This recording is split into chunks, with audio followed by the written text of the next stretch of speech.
सलीम साफ़ी साहब, क्या मकसद हो सकता है? हम आप सारा ज़माना इसके ऊपर बड़ी तनकीद कर रहे हैं। यकीनन जब बड़े बैठे होंगे हुकूमत के, सारे इत्तेहादी कहा जा रहा है इसमें शामिल हैं, उन्होंने भी तो ये सोचा होगा। फिर भी ये क्यों फैसला या ऐलान क्यों किया गया? एटलीस्ट क्या आपको लगता है ये मटीरियलाइज होगा ऐलान? मकसद वाला इससे पहले कौन सा काम इस हुकूमत ने किया है? एक बेमकसद काम है जो जिसका इजाफा कर दिया गया अपनी कारकर्दगी में उन्होंने। ये अफसोसनाक भी है, शर्मनाक भी है और आखिर में इनके लिए इबरतनाक भी हो सकती है, क्योंकि एक सियासी जमात के हुकूमत में, सियासी जमात नहीं बल्कि सियासी जमातों की हुकूमत में है, और जिसमें पीपल्स पार्टी भी है, जिसमें मुस्लिम लीग नून भी है और MKM भी है, उनके दौर में एक सियासी जमात पे पाबंदी लगाने की कोशिश करना, इससे बड़ी हमाकत और कोई हो नहीं सकती। और आप देखें इससे पहले मसलन बावजूद शदीद इख्तलाफ के, ये तो मैं भी कहता हूँ, मुझ जैसा बंदा भी कहता है, दूसरा भी, कि PTI बुनियादी तौर पर कोई दहशतगर्द जमात नहीं है। वो मुल्क की एक मकबूल सियासी जमात है। तो उस पर पाबंदी लगाना और उसके लिए जो दूसरी बात जिस चीज़ को बुनियाद बनाया जा रहा है, एक तो ये सवाल भी उठेगा जिसका भट्टी साहब ने जिक्र किया कि वो कहेंगे कि अच्छा आपको अब 19 महीने बाद याद आ गया। दूसरी बात ये कि जो आइन के आर्टिकल 17 में जो पाबंदी के लिए शराइत बयान किए गए हैं वो ये है कि क्या कि कोई सॉवरेनिटी के खिलाफ करें, मुल्क दुश्मनी के इक़दाम करें या इस तरह की चीज़ें करें। अच्छा, फिर जिस चीज़ को बुनियाद बनाया जाएगा वो गलत है, वो गैर आईनी है, लेकिन उसको आप मुल्क दुश्मनी नहीं कह सकते। मसलन फवाद चौधरी साहब ने करारदाद पेश की और उन्होंने कहा कि ये जो लोग मूवर्स है इस अदम एतमाद के करारदाद की, ये सब मुल्क दुश्मनी के मुर्तकिब हो रहे हैं। तो उधर से कासिम सूरी साहब ने उस पर रूलिंग दे दी कि हाँ ये मुल्क दुश्मनी के मुर्तकिब हो रहे हैं, इसलिए इस पे वोटिंग नहीं हो सकती। उन्होंने उसको रिजेक्ट कर लिया और उस चीज़ को बुनियाद बनाकर असम्बली तोड़ दी। असम्बली तोड़ने की सिफारिश इमरान खान ने कर ली और आरिफ अलवी साहब ने और उसको असम्बली तोड़ने का ऐलान कर दिया, उस पर दस्तखत कर दिए। तो ये ठीक है, उन्होंने गैर आईनी काम किया जिसको सुप्रीम कोर्ट के 5 रुकनी बेंच ने फिर गैर आईनी करार भी दिया।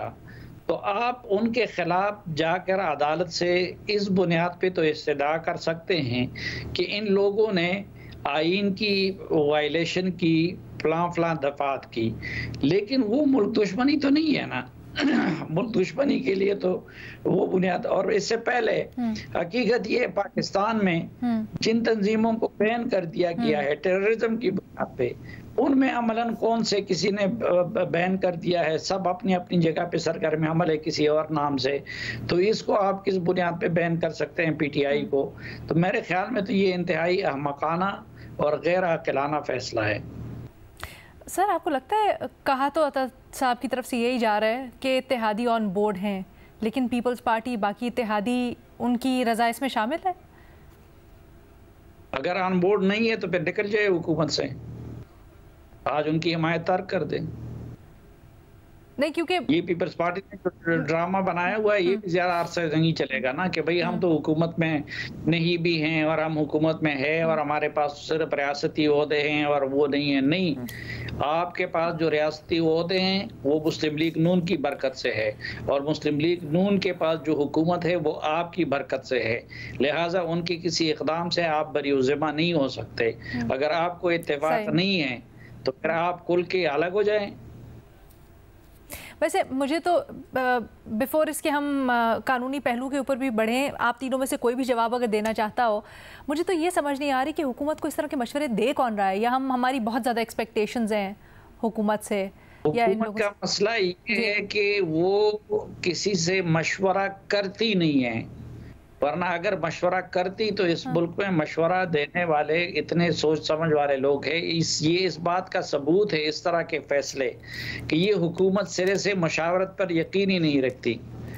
सिर्फ घर में वो तो हमें बताया जा रहा था कल शहबाज शरीफ साहब गए हुए थे नवाज शरीफ साहब के पास मरी, वहाँ पर भी बड़ी बैठक हुई, मुशावरत हुई, फिर मरी में बैठ के नवाज शरीफ साहब पता नहीं क्या क्या कर रहे हैं और अगले दिन आके ये उनकी हुकूमत ने ये कर दिया है। तो क्या समझे इसको? घर की बड़े बड़े काबीना की मुशावरत भी दूसरी तरह की होती है। एक सेकंड एक करके बोलिएगा, सलीम साफी साहब पहले बात कर ले।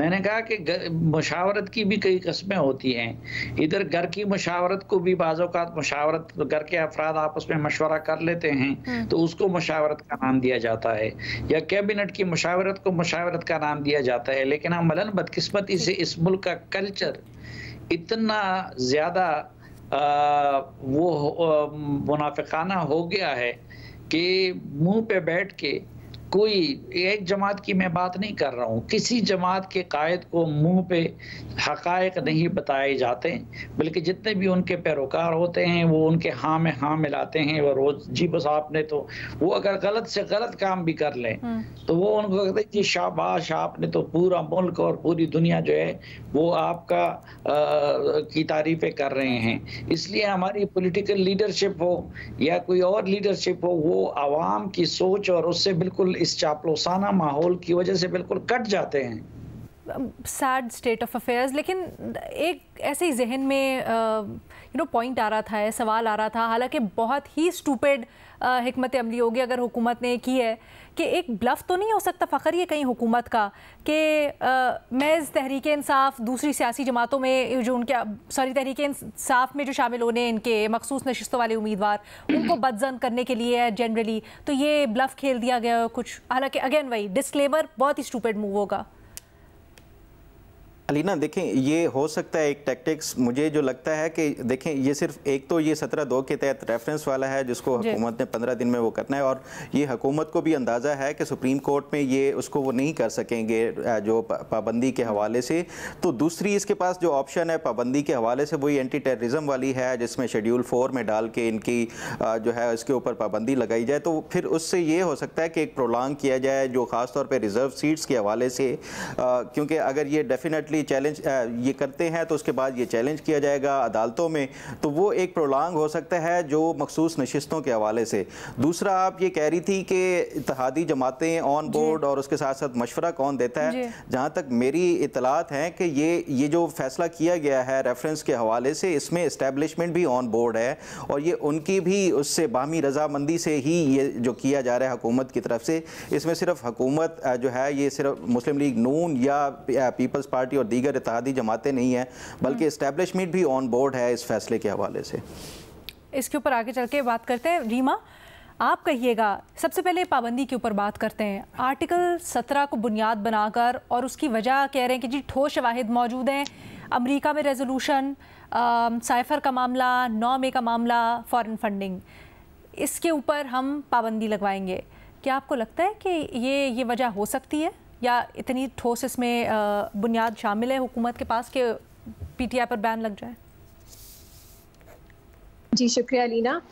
मेरी इंटेलिजेंस की तौहीन है कि मैं इस सवाल का जवाब दूं, क्योंकि इसका बेसिक कोई बुनियादी नॉलेज रखने वाला शख्स भी ये कह सकता है कि बिल्कुल बेबुनियाद इस तरह की रेफरेंस होगी या डिक्लेरेशन होगी, क्योंकि आप खुद देखिए वो मिसालें क्या दे रहे हैं।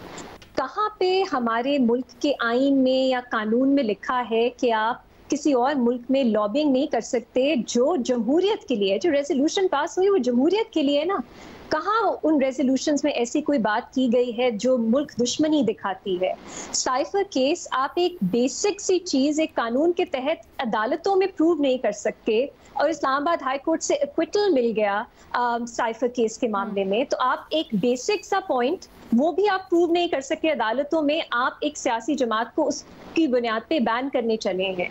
ये जो फॉरेन फंडिंग का मामला है, ईसीपी की आप ऑर्डर देख लें, उसमें मैक्सिमम ये नजर आता है कि कुछ गैर नॉन पाकिस्तानीज ने पीटीआई को डोनेशंस दी। अब इसकी बुनियाद पे क्या आप किसी पार्टी को फॉरेन एडेड कह सकते हैं? क्योंकि आपने अगर फॉरेन एडेड प्रूव करना है, आपको दिखाना है कि किस तरह ये एक्ट जो था ये पाकिस्तान की सालमियत, पाकिस्तान की सॉवरेंटी उसके खिलाफ था। आप ये बिल्कुल नहीं प्रूव कर सकते। ईसीपी का अपना ऑर्डर सबसे बड़ा एविडेंस है इसके खिलाफ। इसके 9th में भी मैक्सिमम आप ये कह सकेंगे कि कुछ लोग हैं पीटीआई के जिन्होंने उस सिचुएशन में राइट्स किए या मिलिट्री इंस्टॉलेशंस पे उन्होंने अटैक किया। मैक्सिमम आप ये प्रूव कर सकते हैं, लेकिन इससे ज्यादा आप क्या दिखाएंगे कि पूरी पार्टी उसमें कंस्पिरेसी का हिस्सा थी? अभी तक तो आप एक केस में भी सजा नहीं दिलवा सके किसी को भी। आप इतना बड़ा अपने ऊपर आपने और ओनस ले लिया कि आप दिखाएंगे कि पूरी पार्टी जो है वो इसके पीछे है। नहीं आप कर सकेंगे। ये पॉइंट ये है, ये जो हुकूमत है बहुत सी चीजें हैं आप पॉलिटिकल स्पीच में, रेट्रिक में, सियासत के लिए इस्तेमाल करते हैं, अपने जो अपोनेंट्स हैं उनके ऊपर इल्जामात लगाने के लिए, पॉलिटिकल बयानिया बनाने के लिए। इस हुकूमत की बहुत बड़ी ये गलती है कि वो उस सियासी बयानिए को अदालतों में ले आए हैं, और अदालतों में क्योंकि उनके पास प्रूफ नहीं होता, आप अपनी स्पीचेस में, अपनी कमेंट्री में तो कुछ भी कह सकते हैं, लोग मान लेंगे अगर आपके वो थोड़ा सिंपैथेटिक हैं आपसे। अदालतों में ये नहीं चलता। आपको प्रूफ दिखाने की जरूरत होती है, आपको एविडेंस दिखाने की जरूरत होती है, और कोई ऐसा केस नहीं है जिसमें ये हुकूमत एविडेंस या प्रूफ दिखा सकी है। सो ये एक बहुत बड़ा प्रॉब्लम है। अभी वो इस्तेमाल कर देते हैं कि मुल्क दुश्मन जमात है, नहीं करना चाहिए, लेकिन चले पॉलिटिकल बयानिए के लिए करते हैं। आपने अदालत में अगर आप ये केस लेके गए, अदालत कह देगी, और मैं ये अगर हमारे मुल्क में सुप्रीम कोर्ट, जो मुझे यकीन है कि Supreme Court by and large आजाद है, कोई सुप्रीम कोर्ट इस तरह की डिक्लेरेशन को लेजिटिमेसी नहीं देगी। ये क्योंकि आपके पास साफ नजर आ रहा है जो कानून है उसमें जो कंडीशंस हैं, एक बुनियादी हक जो है आर्टिकल 17 का, वो पूरी तरह से आप खत्म कर देते हैं सियासी जमात का। कोई सुप्रीम कोर्ट इस बुनियाद पे नहीं एक्सेप्ट करेगी आपकी ये आर्ग्यूमेंट। अच्छा। तो आप सुप्रीम कोर्ट से चाहते हैं कि आपका जो पॉलिटिकल एक बयानिया है उसमें भी साफ सुप्रीम कोर्ट कह दे कि आपका बयानिया झूठा है। तो ना सिर्फ आप वो लीगल बैटल हारते हैं, बल्कि आपके पॉलिटिकल बयानिए को भी बहुत बहुत बड़ा झटका लगता है। और अलीना, अगर मैं वैसे तो नहीं, मैं समझती है सियासी जमातें हुकूमत में जो हैं, जो फेडरल कैबिनेट का हिस्सा है, कि वो जमहूरियत को कुछ भी समझती है। उनके जो इक़दामात हुकूमत बनाने के बाद सामने आए हैं नजर आते हैं, लेकिन अगर कोई छोटा बहुत प्रिटेंस या ढोंग भी है इस मुल्क में जमहूरियत का कि सियासी जमातें जमहूरियत के लिए कुछ कर रही हैं, वो बिल्कुल खत्म हो जाता है। सो ये हर तरह से एक बुरा फैसला है। अगर आप ब्लफ का भी कह रही थी, किस तरह की ब्लफ? कौन मानेगा? सब मजाक उड़ा रहे हैं। लिटरली ये इस हुकूमत की हैसियत है अब कि सब मजाक उड़ा रहे हैं। कोई खौफ में भी नहीं है कि असल में बैन ना हो जाए। सबको पता है ये मजाक है, ये डेस्परेट मूव है, ये क्या कर रहे हैं, किससे लीगल एडवाइस ले रहे हैं। सो मुझे सच में कुछ सेंस नहीं नजर आती इस फैसले के बगैर, और मुझे उम्मीद है कि ये प्रेस कॉन्फ्रेंस तक ही महदूद हो। जब ये कैबिनेट में बात जाए तो ये रिजेक्ट हो जाए। अच्छा रीमा, अभी 4th स्केड्यूल की कुछ बात की फ़खर ने, वो सूरत क्या है? हाँ अलीना, बिल्कुल ये गलत एक चीज़ है। अगर आप 4th स्केड्यूल के तहत किसी पार्टी को प्रिस्क्राइब करते हैं जो हुकूमत कर सकती है, आपको याद है ये टीएलपी के साथ हुआ था। एक बिल्कुल ही लाफेबल सिचुएशन बन गई थी कि टीएलपी के लोग असेंबलीज में थे, क्योंकि एंटी टेररिज्म एक्ट के तहत आप असेंबली से लोगों को नहीं निकाल सकते।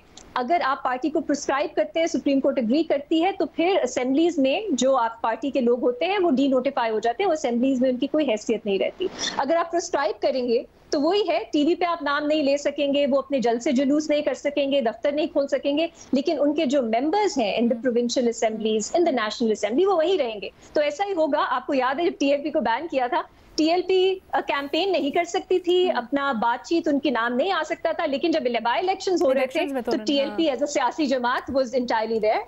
उनको बताना पड़ रहा था आपको, उनको लोग वोट दे रहे। तो ये बिल्कुल एक, पता नहीं, ये भी आई होप कोई उन्हें ना ये एडवाइस दे रहा हो। जबकि मैं कहना चाहूंगी कि पीटीआई ने जब टीएलपी को बैन किया था एंटी टेररिज्म एक्ट के तहत, तब यही तशवीश थी वो जैसे और भी बहुत लोगों की कि ये आप आसानी ना पैदा करें हुकूमत के लिए, कि वो जो पूरा एक प्रोसेस है कि आपने डिक्लेरेशन देनी है, सुप्रीम कोर्ट जाना है, उसको बाईपास करके आप एंटी टेररिज्म एक्ट के तहत एक नोटिफिकेशन के जरिए वही अचीव करें। लेकिन वो हो भी नहीं सकता। मेरा नहीं ख्याल ये आपकी विशफुल थिंकिंग है, आप कर सकेंगे, क्योंकि अगर आपका मकसद ये है कि आपने असेंबली से उनके लोगों को निकालना है, वो तो उससे भी पूरा नहीं होगा।